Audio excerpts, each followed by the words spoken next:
I was recently on a social networking site and I saw the comment, Satanism and Hinduism are not the same thing. That person was correct, they're not. They're very different. I could be wrong, but I think this is an example of confusing Satanism with the left-hand path. Satanism is one of many vehicles on the path.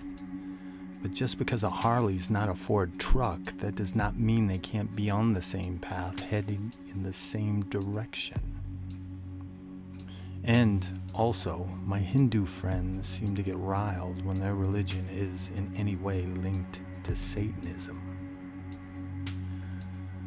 But the truth is, all forms of religious and/or spiritual practices have their heterodox sects, all of them, including Hinduism.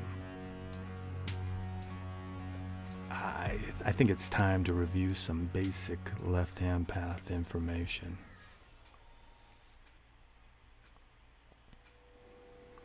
As I've stated in earlier videos, all is psychological.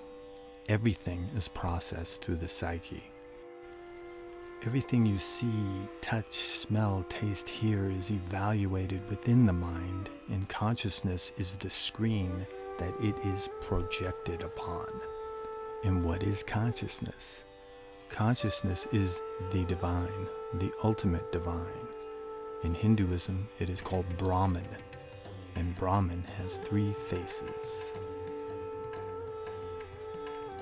Shiva, in his dark guise, is the face that best suits those on the left-hand path. He and his counterpart, Shakti, represent fundamental universal aspects.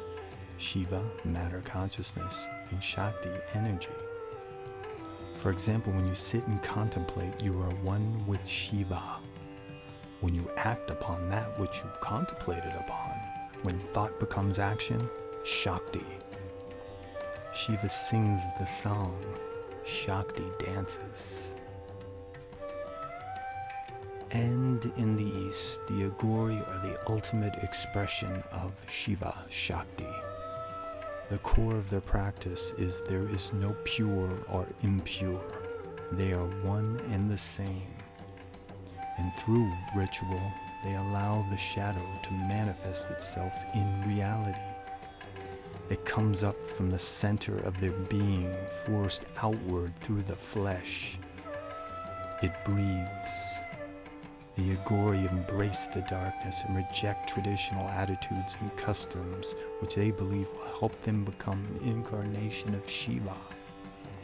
Because they believe that there is nothing taboo in life, the Aghori embrace death and decay in every form, which includes the most sacred moments of meditation. They meditate on the top of human corpses. This helps them face the fear and stigma of death and ultimately conquer it. Their goal is to go so far into the darkness, they eventually come out into the light. Here in the West, we have the Black Magician.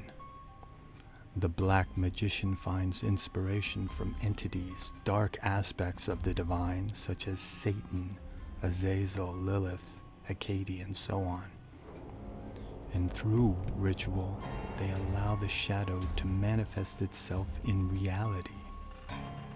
They embrace the darkness and reject traditional attitudes and customs.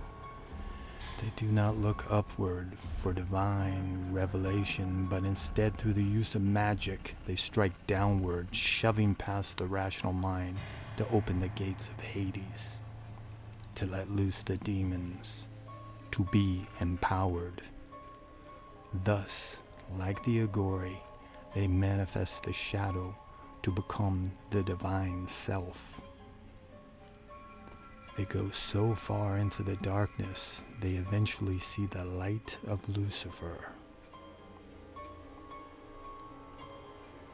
So, in the end, and simply put, it is true that Satanism and heterodox Hinduism are not the same thing.